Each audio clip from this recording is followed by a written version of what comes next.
24, 45 to 47.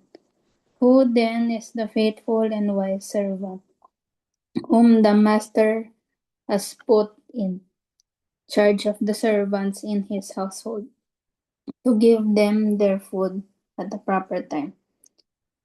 It will be good for that servant whose master finds him doing so when he returns. Truly I tell you, he will put him in charge of all his possessions.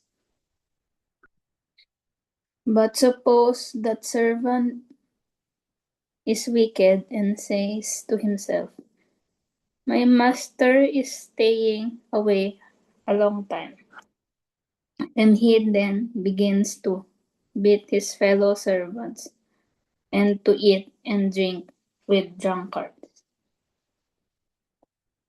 The master of that servant will come on a day when he does not expect him, and at an hour he is not aware of. He will cut him to pieces and assign him a place with the hypocrites, where there will be weeping and gnashing of teeth. But sa parable of the faithful servants, sometimes known as the parable of the wise and foolish servants. Yun yung a master puts his servants in charge of other servants, then leaves. He will return at an unknown time. If the master finds that his servant was remained loyal, he will reward the servant generously. If the servant has turned from the master's way, he will be condemned. Bale, ito yung topic natin, yung parable of the faithful servant, na yung master, ginawa niyang in charge yung mga servants niya. Tapos aalis siya. Hindi alam nila kung kailan siya babalik. Kaya pag yung master na nakita niya na yung servant niya naging loyal, re-rewardan niya yun generously.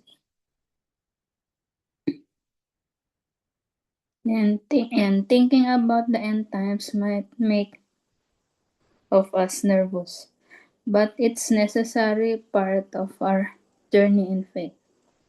When Jesus died for our sins to offer us salvation, it meant that some people will be saved and others won't be. And this faith is a choice we make, and that's the point of the parable of the wise foolish servants. We either love Jesus enough to live accordingly or not.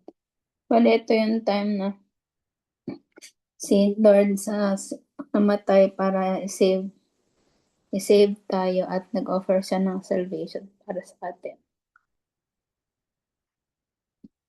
Bale, may 4 na lesson ng parable of the faithful servant. Yung unang-una, the time will come. And when we're young, we never imagine our life ending. We feel invisible and carefree. And the fact that our days are limited and we don't know the day or hour or our time on earth will end. Rather than letting this sobering reality paralyze you with fear, allow it to energize you instead. Bali yun, hindi natin alam na kung kailan yung time or araw na mag-end yung time natin dito sa mundo. Kailangan natin huwag matakot at saka kailangan natin masumunod kay Lord at kung ano yung gusto niya para sa atin. Living your life in honor of God is the most satisfying life you can possibly live. If you choose to live for God, You have nothing to fear about the end of your life. Ngayon, bali kailangan natin mamuhay sa mamuhay kay Lord at hindi tayo matatakot kung ito na kung mag-end na yung life natin. Then if you've been living for the ways of the world without honor to God, you can change all that today. Then with true repentance and new choices that align your life with God's will. Bali, kailangan natin mag-repent at mamili ng bagong choices na kung ano yung will ni Lord na para sa atin. At hindi rin tayo matatakot sa mga mangyayari. Then yung pangalawa, the wait is worth it. Then when we choose to align our lives with God, we forgot the shiny and flashy goals of the world. And we use our hard-earned money to help those in need. And we spend time with our families instead of working 80 hours per week so we can give our children every new gadget. Bali, kailangan natin sumunod kay Lord at mag-align sa mga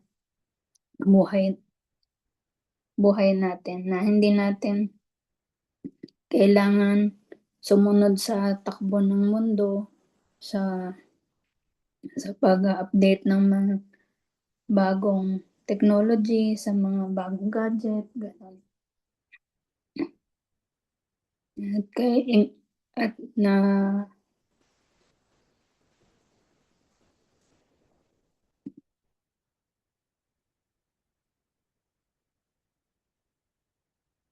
living for Christ means sacrificing. It means making choices that we won't necessarily make if there was nothing else at stake. It requires foregoing our greedy and selfish desire. Bali, kailangan din nating mag-sacrifice pag namumuhay tayo kay Christ, na kailangan alisin natin yung mga greedy and selfish desires natin. Kailangan lang mag-sacrifice.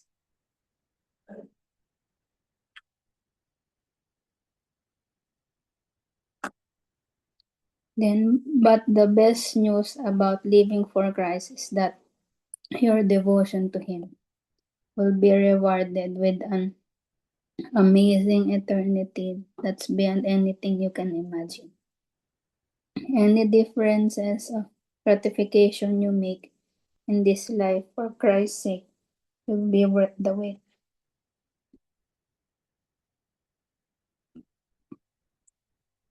Bali, ang good news na namumuhay tayo kay Lord, re-rewardan niya tayo ng amazing eternity na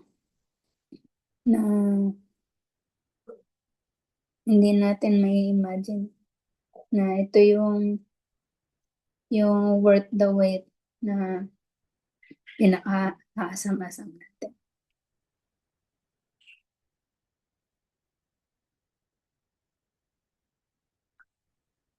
Then yung pangatlo, yung a lion is always a lion. A more suitable title for this point may have been then Don't Let Your Guard Down. And have you ever seen a video that shows a human playing with a bear or a lion or some other wild man-eating animal? And the people in the videos have a very false sense of security. We know this is true because sometimes we see a news headline about one of the animals killing their hunter.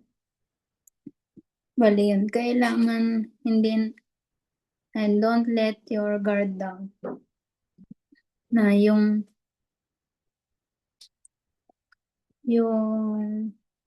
lion is always a lion. Na minsan makikita natin sa news na yung ibang animals, pinapatay nila yung mga handler nila.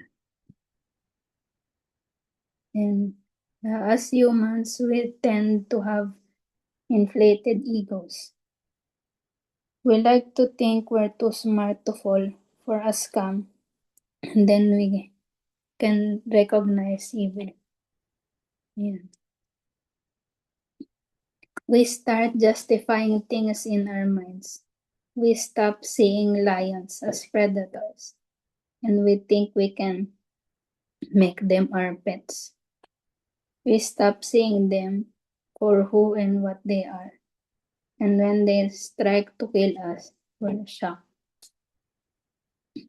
Bali yun, as humans, may mga inflated egos tayo na iniisip natin, masyado tayong matalino na hindi tayo na-scam, tapos minsan hindi na natin na-recognize yung evil. Pero kailangan natin i-justify yung mga things sa mga minds natin. Na tulad nga ng lion, isip natin na gawin natin silang pet. And kailangan natin itigil yung pag-iisip kung ano sila at kung sino sila.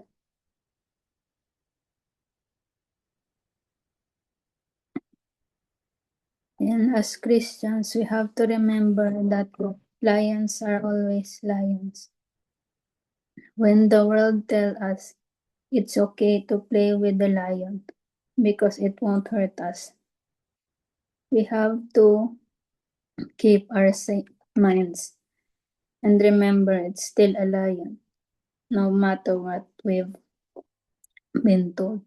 Bali kasi yung mga lion, matatapang yan, kaya kahit ano mang mangyari, lion sila. At yun yung kailangan natin tandaan.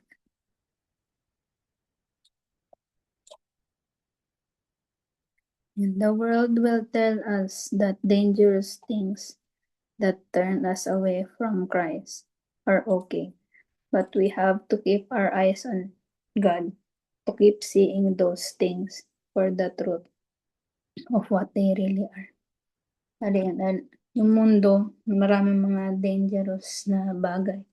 Minsan, nilalayo tayo sa buhay ni Lord. And dapat mamuhay tayo sa gusto ni Lord at lagi nating titingnan kung ano yung makakabuti para sa atin.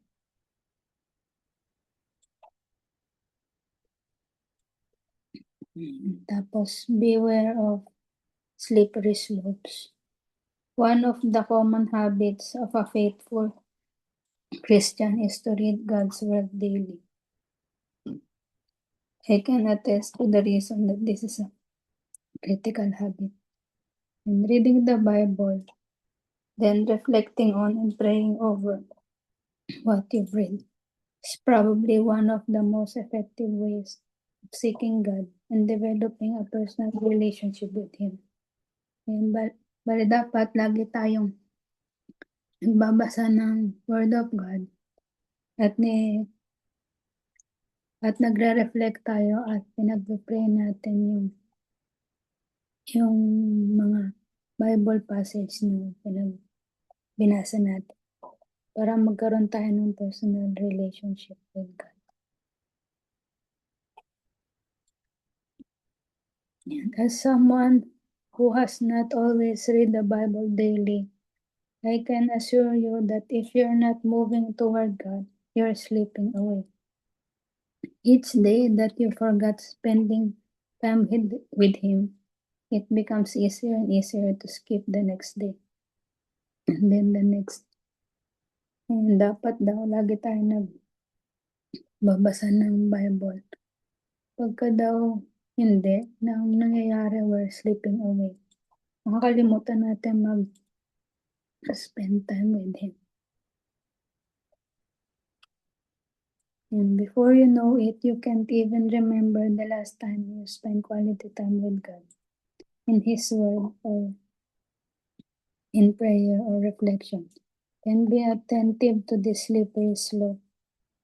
The tricky thing about slippery slope is you don't even realize you're sliding away until it's too late.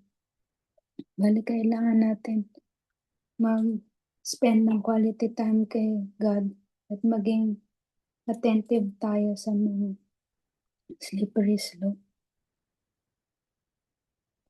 Then in the parable of the wise and foolish servants, the unfaithful servants got tired of waiting for their master to return and just slowly slip into satisfying their own desires.